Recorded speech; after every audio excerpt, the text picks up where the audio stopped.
So அந்த lunch issue என்னாச்சுன்னா, அவங்க சொன்ன ஹோட்டல் வந்துட்டு அந்த டைமில் ரெனோவேஷன் கீழே போயிடுச்சுன்னு அன்றைக்கும் எனக்கு 20 ringgits திரும்பியும் கொடுத்துட்டாங்க பர் ஹெட்டுக்கு. அண்ட் புத்துராஜாவை பார்த்துட்டு நேராக ரூமுக்கு வந்துட்டோம். அண்ட் நைட்டு பஃபெட்டு ஹோட்டல்லே கொடுத்துட்டாங்க. அண்ட் ரெஸ்ட் எடுத்துட்டு நெக்ஸ்ட் டே மார்னிங் திருப்பியும் பிரேக்ஃபாஸ்ட் ஹோட்டல்லே சாப்பிட்டுட்டு இங்கேருந்து கிளம்பி நேராக பட்டு கேவ்ஸ் போனோம். அதுலேயும் இன்னொரு பிரச்சனை, மெயினாக இங்கே மலேசியாவுக்கு வந்து அந்த பட்டு கேவ்ஸை பார்க்குறது இந்த முருகருக்காக தான். பட் அது வந்துட்டு அண்டர் ரெனோவேஷனில் போயிடுச்சு. அது எப்போ ஓப்பன் பண்ண போகிறாங்கன்னு தெரில. கேட்டால் நிறைய பேர் ஜனவரின்னு சொல்கிறாங்க. பட் உள்ளே இருந்து பார்க்கும்போது அது பெயிண்டிங் ஒர்க் நடந்துட்டு இருந்தது. ஸோ நேராக போயிட்டு கடவுளை பார்த்துட்டு அர்ச்சனை டிக்கெட் அது இதுன்னு ஒரு 5 ringgits 1 ringgit இங்கே அங்கன்னு ஒரு சில செலவுலாம் ஆனதெல்லாம் அப்படியே கால்குலேட் பண்ணிட்டு முடிச்சுட்டு வந்துட்டு நெக்ஸ்ட் வந்துட்டு சிட்டி டூர் சொன்னாங்க. அதில் கேஎல் டவர் தான் எங்களுக்கு மெயினாக போகணுன்னு ஆசைப்பட்டேன். அண்ட் கேஎல் டவர் போனால் கேஎல் டவரை காட்டிட்டாங்க. பட் நீங்கள் கேஎல் டவருக்குள்ளேயும் மேலே போனோம்னா அதுக்குன்னு தனியாக டிக்கெட் எடுக்கணும். அண்ட் அப்போ தான் தெரிஞ்சுக்கிட்டேன் இங்கே மலேசியன்ஸ்க்கு ஒரு மாதிரி ரேட்டும் நான் மலேசியன்ஸ்க்கு ஒரு மாதிரி ரேட்டும் இங்கே இருக்குது அப்படின்றது. ஸோ நான் மலேசியன்ஸ்க்கு of course it was too costly. Around per ஹெட்டுக்கே வந்துட்டு எனக்கு 2500 கிட்ட ஒரு டிக்கெட் சார்ஜ் பண்ணுறாங்க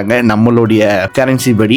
ஸோ அதுவே 4 டிக்கெட் வந்துட்டு எனக்கு கிட்டத்தட்ட 8000 9000 வந்தது. ஸோ அதுக்கப்புறம் நீங்கள் மேலே போயிட்டு அந்த வியூலாம் என்ஜாய் பண்ணிட்டு அதில் ஃபோட்டோலாம் எடுத்துக்கலாம். பட் அங்கே ஒரு கண்ணாடி பொட்டி இருக்கும். So that you can feel the height below எவ்வளோ ஹைட்டில் இருக்கும் நம்ம அப்படின்ட்டு. அதுக்கு ஒரு 10 ringgit கொடுத்தீங்கன்னா உள்ள போய் உங்களுக்கு ஒரு 45 செகண்ட் எக்ஸாக்டாக டைமர் வச்சு உங்களை ஃபோட்டோ எடுக்கிறதுக்கு அலோவ் பண்ணுவாங்க. ஸோ வந்தாச்சு, கண்டிப்பாக செலவு பண்ணி ஆகணும் அப்படின்ட்டு அதையும் ட்ரை பண்ணி அதுலேயும் நிறைய ஃபோட்டோஸ்லாம் எடுத்தேன். முடிச்சுட்டு கமிங் டவுன் மறுபடியும் நம்மளை பிக்கப் பண்ணிட்டு கேஎல் சிட்டி டூர் இந்த இடம் அந்த இடம் நிறைய மியூசியம்ஸ் அதெல்லாம் வந்துட்டு அப்படியே காட்டி சுற்றி காட்டுவாங்க. பட் ஆனால் அன்னைக்கு பட்டு கேவ் முடிஞ்சோடனே லஞ்சுக்கு ஒரு இடத்துக்கு கூப்பிட்டு போனாங்க. அண்ட் அந்த இடத்துல மீல்ஸ் வாங்கி கொடுத்தாங்க. நல்லா இருந்துச்சு மீல்ஸு. பட் ரைஸ்லாம் கொஞ்சம் குண்டு குண்டாக இருந்துச்சு. ரொம்ப நேரம் என் பசியை தாங்கிச்சுன்னு வேணா சொல்லலாம். அண்ட் அந்த போகிற போக்குலேயே தளபதியோட ஆடியோ லஞ்ச் ஸ்டேடியமே பார்த்தேன். செம்ம பெருசாக இருந்துச்சு. ஸோ செம்ம கச்சேரி இருக்குன்னு நினைக்கிறேன். அண்ட் அப்படியே கொஞ்சம் ரெஸ்ட் எடுத்துட்டு மறுபடியும் நெக்ஸ்ட் டே மார்னிங் எனக்கு மலேசியன் டைமிங் படி 6:05 ஃப்ளைட்டு. அதனால ஒரு 2 o'clockலாம் போய் ஏர்போர்ட்டில் நின்றுட்டு அங்கேருந்து கிளம்பி சென்னைக்கு 7:25 வந்து இறங்கிட்டேன். ஸோ இதை தாண்டி செலவு அப்படின்னா அநேகமாக நான் வந்துட்டு நடுநடுவில் சாப்பிட்றதுக்கு 7-Eleven போயிருந்தேன். அண்ட் ஒரு சில கண்டென்ட்லாம் எடுக்கலாம்,